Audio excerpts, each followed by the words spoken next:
Recording 19. Practice Listening Test 4. Section 1.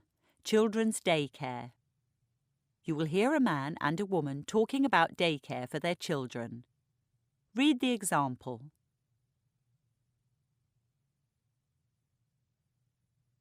Hi, Sanjeet. How are you? Pretty well, Angela.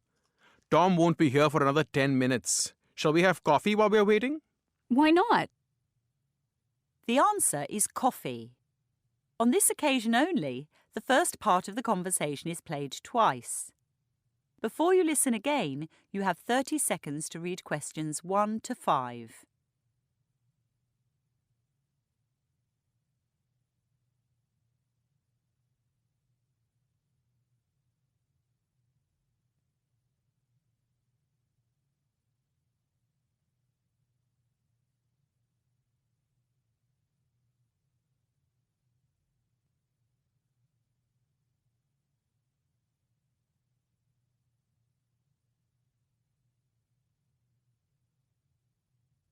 Hi, Sanjeet. How are you? Pretty well, Angela. Tom won't be here for another 10 minutes. Shall we have coffee while we're waiting? Why not? How's your family? Not too bad, except my son Arav had a cold last week and then my wife Navreet caught it. Oh, dear.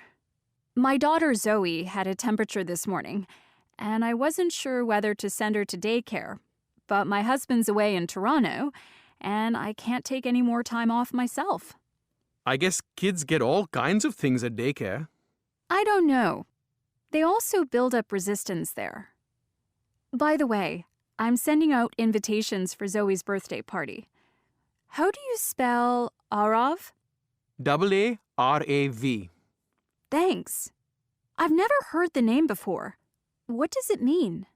Peaceful or wise? It's popular in India because the film stars Twinkle Khanna and Akshay Kumar called their son Arav. What does Zoe mean? It's the Greek form of Eve, which was my mother's name. It means life. Nice. Navreet and I have put Arav's name down at a daycare center in East Lindsay, but we've heard a few odd things about it, so we're looking elsewhere. What's Zoe's daycare like? Pretty good. My son went there for 2 years, and he survived. If you don't mind my asking, what does it cost? It varies. If you provide things yourself, like diapers and snacks, it's reasonable, around $30 a day. But if the center provides everything, it starts to add up and can go as high as $50. I see. Also, there are quite a few hidden costs. Such as? Well, the parents are kind of competitive. If a child has a birthday, Mom or Dad is expected to bring a snack for the whole room. The daycare is divided into rooms by age. Right now, Zoe's in Penguins. Sometimes I think parents spend a lot of time and money on those birthday snacks. Once Navreet's back at work, she may well be too busy. Absolutely. Also, if you set a pickup time but get there 15 minutes late, the center fines you $5 and $5 more for every quarter hour thereafter. That's a bit steep, especially if you were just caught in traffic. Before you listen to the rest of the conversation, you have 30 seconds to read questions 6 to 10.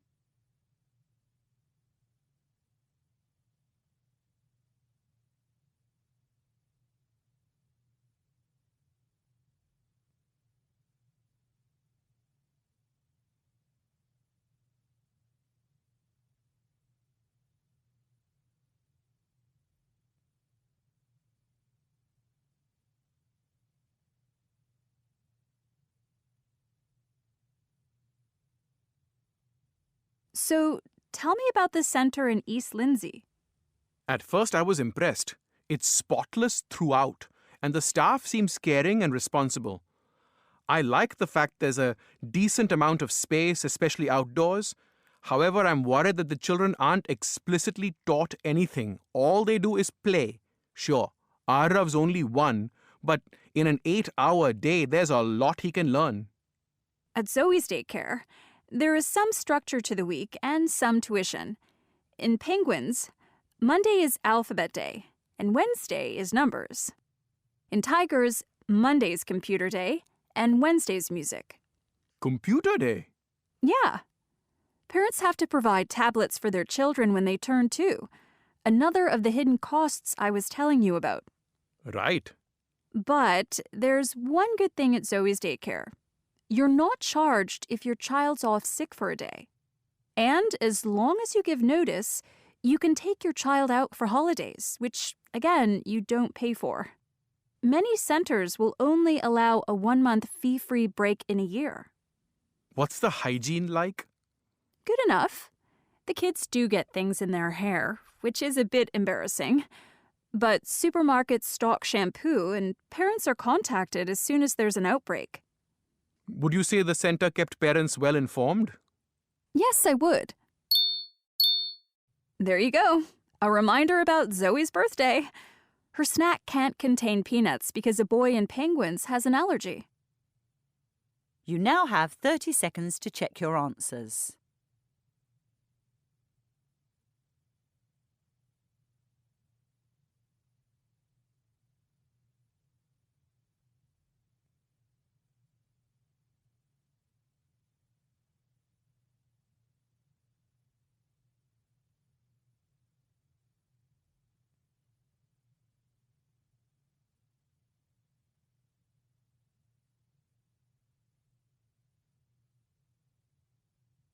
That is the end of Section 1. Recording 20. Section 2. A very small house. You will hear a woman being interviewed on the radio about living in a very small house. Before you listen, you have 30 seconds to read questions 11 to 15.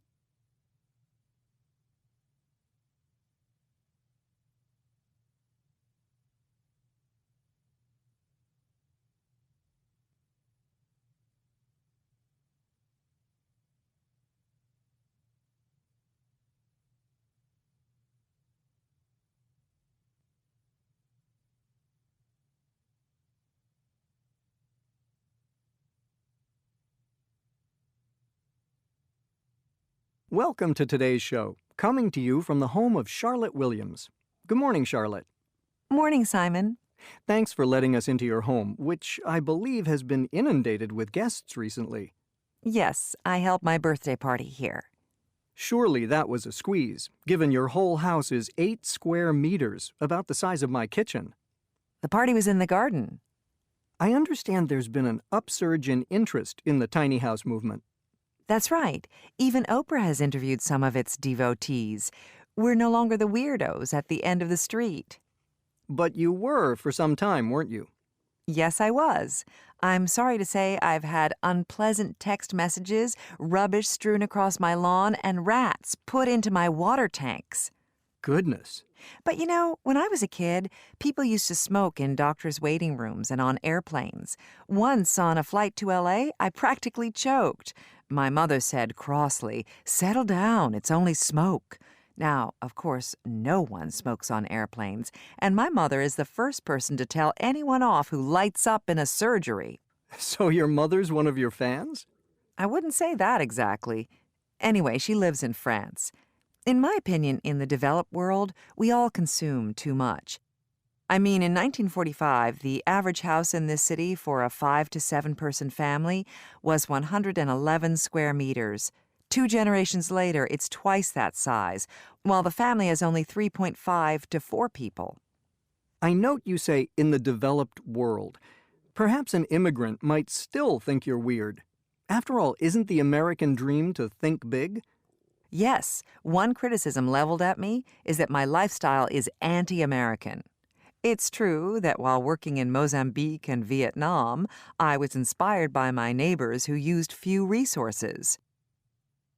Before you listen to the rest of the conversation, you have 30 seconds to read questions 16 to 20.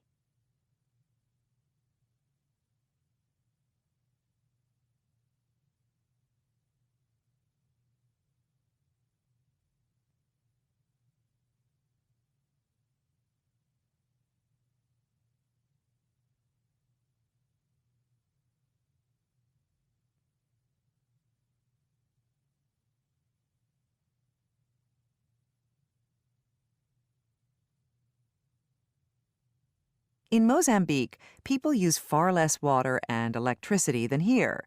That's when I started to live without a fridge or a shower like the locals. I washed in a basin of water, which I still do.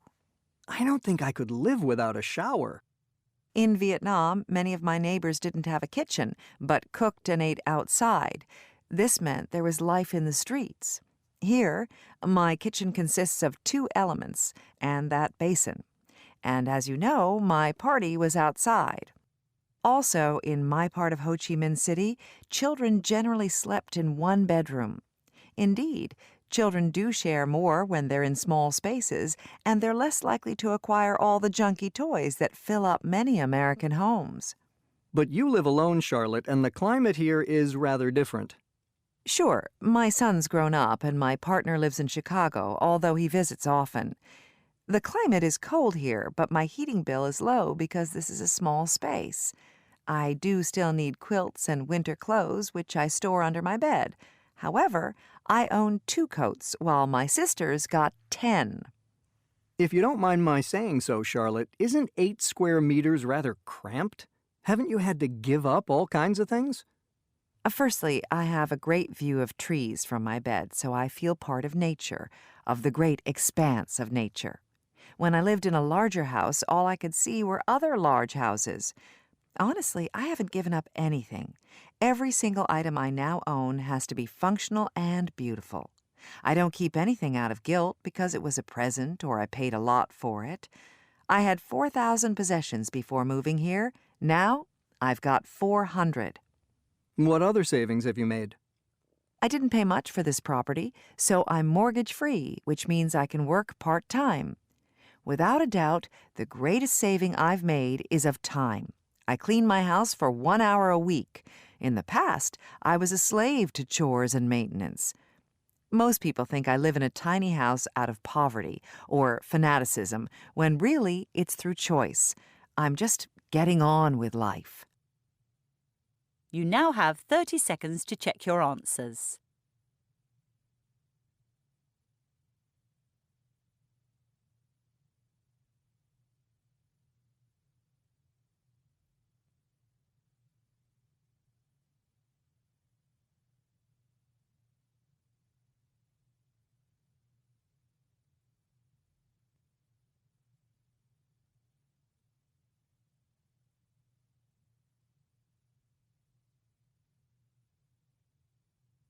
That is the end of Section 2. Recording 21, Section 3. A business assignment. You will hear 2 students discussing an assignment they are doing on business plans. Before you listen, you have 30 seconds to read questions 21 to 26.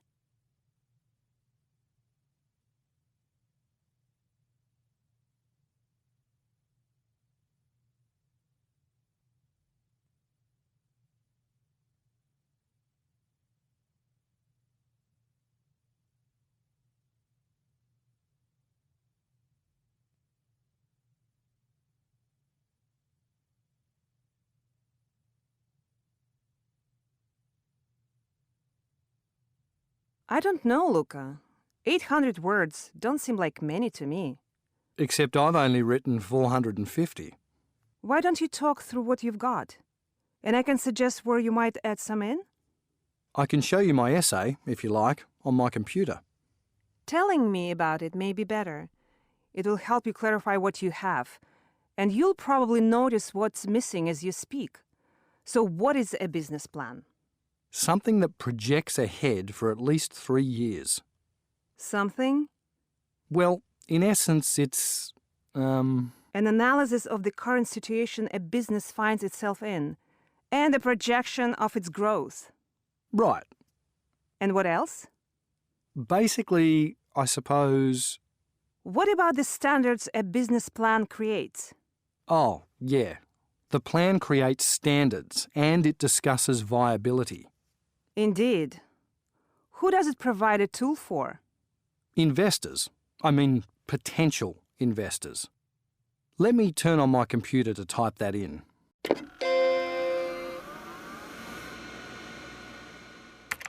It discusses viability and provides a sales tool for potential investors. Good. Now, what about the 5 steps involved in creating the plan? 5? I wrote down 3 in the lecture. 1, carry out a situational analysis. 2, understand the operating environment. And 3, define business objectives. Were there any others? I'm sure there were 5, but I've forgotten them myself now. Oh, I remember. Something about formulating strategies. Yes, formulate strategies to follow. And 5? Design controls to measure success, though I've no idea what those controls might be. Me neither. I don't have any real-world experience for this course. I'm doing it because my cousin told me it was easy.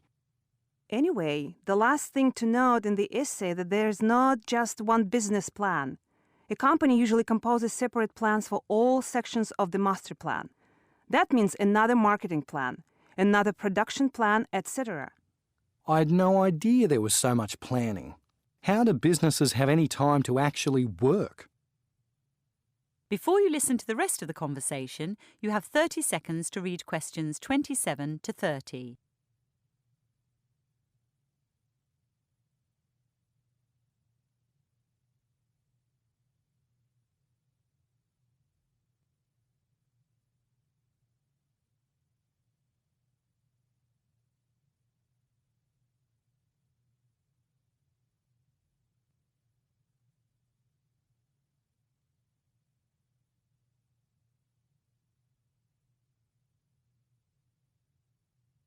Let's look at the short answers now.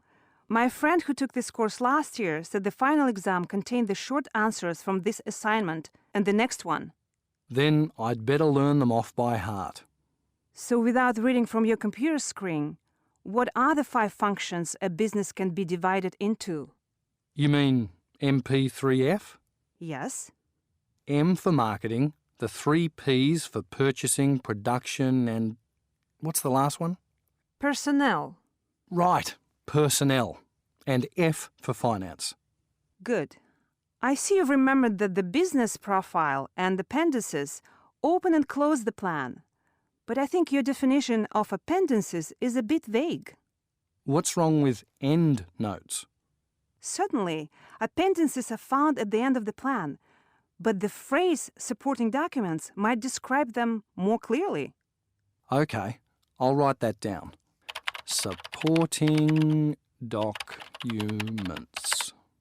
The key here is that there is support for every section of the plan because an investor wants to see a strong case presented for your business, to know you are not just making assertions. Right. The first few components of your business profile look fine. Business name, location, ownership structure. And business activity is easy enough to describe. True. But I'm afraid your market entry strategy and future objectives look a little thin. The thing is, Natasha, I don't understand what a market entry strategy is, and future objectives seem equally nebulous. I know what you mean. I see you've mentioned legal requirements in the business profile. Don't you remember, the lecturer said that in today's environment of tight regulation, without this section in the plan, the whole business could end up being an expensive failure? Oh, help. I forgot about legal requirements in my profile. Thanks for reminding me. I'm sorry, Luca. I'll have to go. Let's meet again after the tutorial. You now have 30 seconds to check your answers.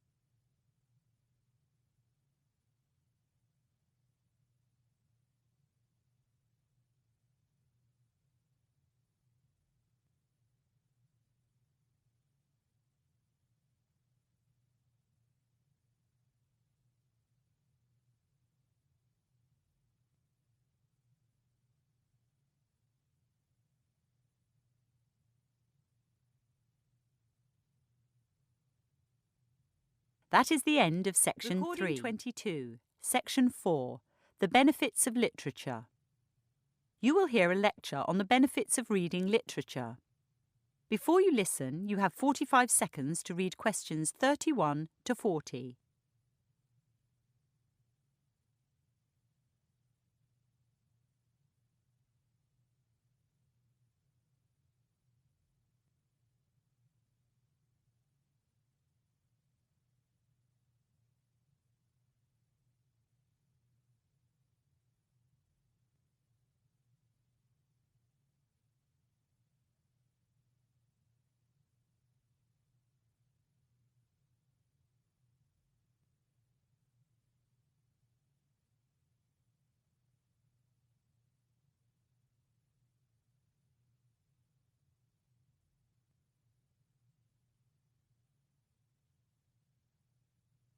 Last week, my 16-year-old neighbour asked me to look over her essay on the value of reading.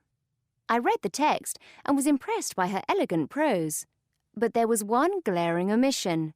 Most of her essay was about how we read or why we read. In my opinion, how or why is far less important than what we read. No one today would deny that reading improves cognitive intelligence. I bet the top 3 students here are also the 3 biggest readers. However, a growing number of experts attribute literary fiction to a reader's enhanced capacity for emotional as well as cognitive intelligence. But what are emotional intelligence and literary fiction? Actually, emotional intelligence is a phrase popularized by the media. Academics like me prefer the term theory of mind, or TOM. TOM is the ability to attribute mental states, beliefs, intentions, desires, pretense, and knowledge to oneself and others, and to understand that others have states different from one's own. Notable deficits in TOM occur in people with schizophrenia, attention deficit, and autism spectrum disorders, or with neurotoxicity due to drug or alcohol abuse. What is literary fiction? Well, it's writing considered as classic, winning widespread acclaim, translated into many languages, and enduring over time. Think Jane Austen, Anton Chekhov, or F. Scott Fitzgerald, and people like Ala Aswani, Paulo Coelho, or Alice Munro. The vast majority of books, however, are not literary. They're non-fiction or popular fiction. Non-fiction deals with facts, and popular fiction with formulaic stories. True, in pop fiction, readers go on an emotional journey, often in exotic settings, but while events may be dramatic, the external and internal lives of characters are predictable. This means readers' expectations remain unchallenged. Their view of the world is intact. By contrast, literary fiction focuses on the psychological states of characters and on their complex interpersonal relationships. Some writers adopt a technique called stream of consciousness, in which they minutely describe what is occurring in a character's head. Others only allude to a character's state of mind. In the first instance, readers may be exposed to ways of perceiving the world quite different from their own. In the second, their need to interpret intentions or motivations expands their emotional problem-solving capacity. So, despite being set in the real, often humdrum world, literary works defy expectations by challenging prejudices and undermining stereotypes. 5 experiments by the New York academics David Kidd and Emanuele Castano have confirmed this. They invited hundreds of online participants to read extracts from non-fiction, popular fiction, or literary fiction, or not to read anything at all. On cognitive and emotional tests, Kidd and Castano demonstrated that readers of literary fiction performed better compared to readers of other genres, or those who did not read. It's conceivable that including literary fiction in the daily routine of prisons, as well as in schools and universities, would bear fruit. It is already known that those in the correctional system who receive credits towards liberal arts college degrees survive better on release. Medicating children with autism or ADHD has been fashionable, but having them read literature may improve their conditions. There are some lesser benefits to reading literary fiction.